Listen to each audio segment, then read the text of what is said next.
Hello students, welcome back to my channel.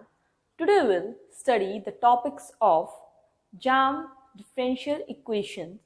That is, we will discuss some questions based on my previous lecture and we will discuss about the exact differential equation and its questions. I will also provide you with some homework questions in the end of my lecture. Do try them. Now let's get started.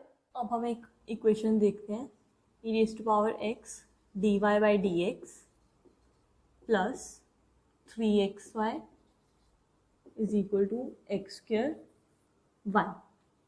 अब हमें ये बताना है कि ये equation separable है या नहीं है, या ये इक्वेशन लीनियर है कि नहीं है, या ये इक्वेशन सेपरेबल भी है लीनियर भी है, सेपरेबल है लीनियर नहीं है, या ना ही सेपरेबल है ना ही लीनियर है। ठीक है, अब हम देखते हैं इसको।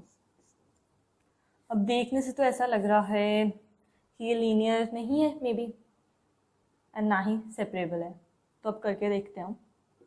D Y by D X E raise to power X divide करते हैं 3x E raise to power X Y is equal to x square E raise to power X Y which is equal to D Y by D x plus 3x E raise to power X minus X square E raise to power X, क्योंकि हमने इसमें y common ले लिया तो यहाँ पास कौन सी form बन गई, homogeneous linear differential equation of first order.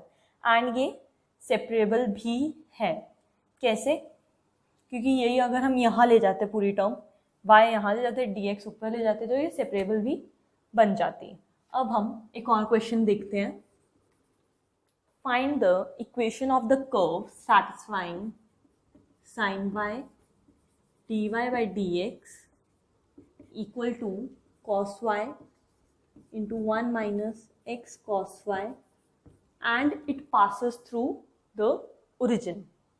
अब हमारे पास इसकी कंडीशन भी आ गई और ये फर्स्ट ऑर्डर किया है। बेसिकली हमें इसका पर्टिकुलर सोल्यूशन निकालना है। वही इक्वेशन होएगी जो इस डिफरेंशियल इक्वेशन को सेटिस्फाई भी करे और ओरिजिन से पास भी करेगी। That is y of 0 is equal to 0। अब हम इस इक्वेशन को सॉल्व करने की कोशिश करते हैं। D Y by D X is equal to cot Y 1 minus X cos of Y. अब अगर हम इस इक्वेशन को tan y and secant y से मल्टीप्लाई करें थ्रू आउट तो क्या बनेगा, tan of y secant of y y dash is equal to tan 1 बन जाएगा यहाँ पे secant of y minus x। ठीक है, which in turn is equal to tan y secant y y dash minus secant of y is equal to minus of x।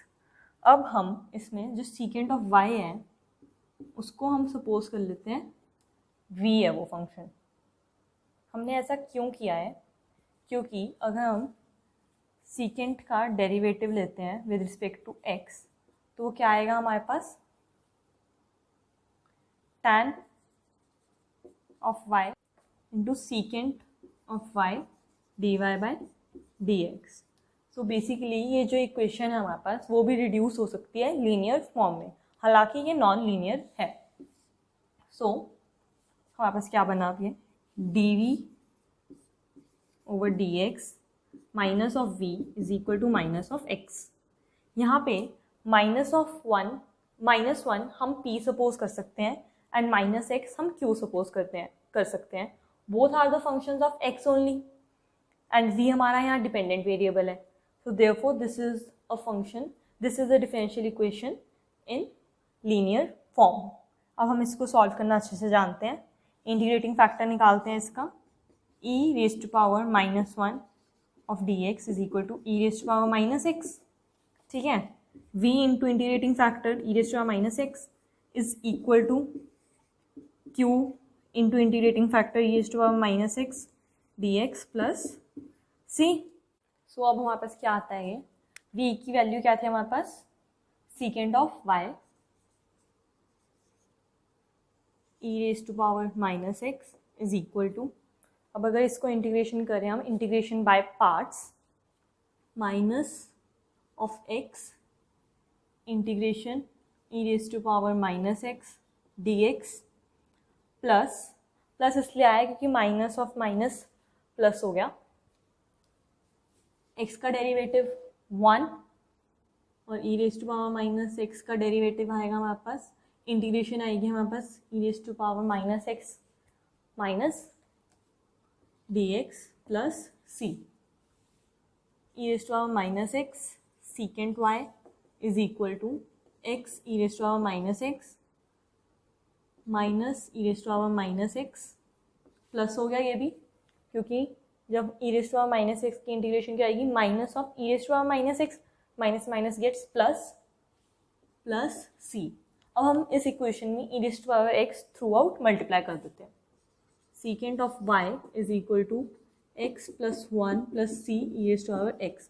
Condition put करते हैं हम, secant of 0 is equal to 0 plus 1 plus c e raise to power 0 which in turn is equal to C is equal to, अब secant of 0 क्या होता है हमारे पास, 1 over cos of 0, cos of 0 is 1, this is 1 and 1 cancel हो गया, c is equal to 0 which in turn implies the equation satisfying this differential equation and passing through origin is secant y is equal to x plus 1।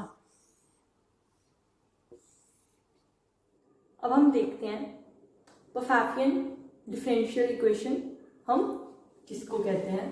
Basically वो इस type की दिखती है हमें, summation i is equal to 1 till n function i जो कि हमारे पास कुछ या पूरे के पूरे वेरिएबल्स का हो सकता है। और वेरिएबल्स कैसे हैं इसके अंदर, x1 x2 up to xn, मतलब ये पूरे xn का भी हमारे पास एक फंक्शन हो सकता है या कुछ इसमें से फंक्शन, कुछ वेरिएबल्स का भी ये फंक्शन हो सकता है इनटू डी एक्सन। इस टाइप की जो डिफरेंशियल इक्वेशन होती है उसको हम Pfaffian डिफरेंशियल फॉर्म बोलते हैं। अब अगर 2 वेरिएबल्स में देखना हो तो किस टाइप की दिखेगी हमारे पास, m is a function of x and y, dx plus n a function of x and y, dy equal to 0। और 3 वेरिएबल्स में कैसे दिखेंगी हमारे पास, p function of x y z dx plus q function of x y z dy plus r function of x y z dz equal to 0। ये Pfaffian form होगी 2 variables में और ये Pfaffian फॉर्म होगी 3 वेरिएबल्स में।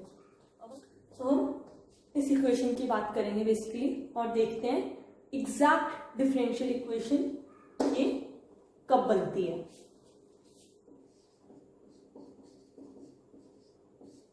Exact differential equation हम इस equation को तब कहेंगे जब there exist a function x y such that, अगर हम इस फंक्शन का डेरिवेटिव लें तो वो हमारे पास ये पूरा का पूरा आ जाए। वो क्या हमारे पास m dx plus n dy। अगर हमारे पास एक ऐसा फंक्शन एग्जिस्ट करे जिसका derivative is equal to m dx plus n dy, तो हम कहेंगे ये जो हमारा डिफरेंशियल इक्वेशन है ये एग्जैक्ट है। अब एक इसकी सफिशिएंट एंड नेसेसरी कंडीशन भी होती है, मतलब इफ एंड ओनली इफ, अगर एग्जैक्ट है तो ये कंडीशन होल्ड करेगी और अगर ये कंडीशन होल्ड कर रही है तो मतलब वो जो इक्वेशन है आपके पास वो एग्जैक्ट डिफरेंशियल इक्वेशन है। जैसे कि अब जो इक्वेशन है आपके पास m dx n dy, तो partial differentiation of function mxy with y should be equal to partial differentiation of n with x। अगर इसकी वैल्यू हमारे पास सेम आए तो हम कहेंगे वो जो हमारे पास डिफरेंशियल इक्वेशन है वो एग्जैक्ट है।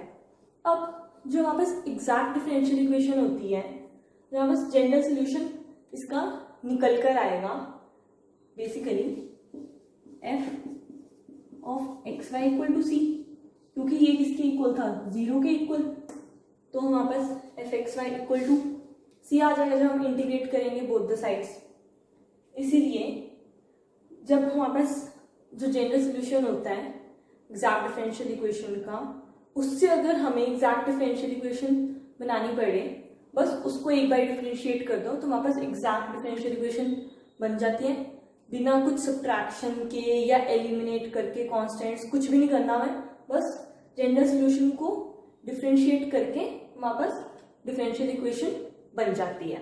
अब हम क्यों पढ़ रहे हैं एग्जैक्ट डिफरेंशियल इक्वेशन, क्योंकि जो इक्वेशंस एग्जैक्ट होती हैं उनका हमारे पास फॉर्मूला होता है सॉल्व करने का। वो क्या है, integration of m with respect to dx treating y as constant plus integration of n minus of dy। Basically जो फंक्शन n है उसमें हमने x की टर्म्स नहीं लेनी। अगर जो हमारे पास n है वो एक्स वाई स्क्वायर है तो हम कुछ भी नहीं लेंगे यहाँ पे और वो डायरेक्ट हमारे पास 0 आएगा। और अगर n है हमारे पास एक्स स्क्वायर प्लस वाई, तो हम एक्स स्क्वायर नहीं लेंगे और सीधा यहाँ पे y लिखेंगे, ठीक है, इज इक्वल टू c। ये हमारे पास सोल्यूशन आता है एग्जैक्ट डिफरेंशियल इक्वेशन का जब हम m को इंटीग्रेट करें with respect to dx treating y as a constant, and हम जो फंक्शन n है उसमें से जिस भी टर्म्स में x आ रहा है उसको हटा देते हैं और जो सिर्फ y के टर्म्स हैं उसको इंटीग्रेट करेंगे with respect to dy equal to constant.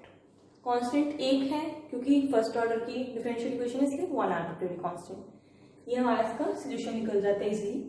अब हम एक क्वेश्चन देखते हैं, X square minus 4xy minus 2y square D of X plus y square minus 4x y minus 2x square D Y equal to 0।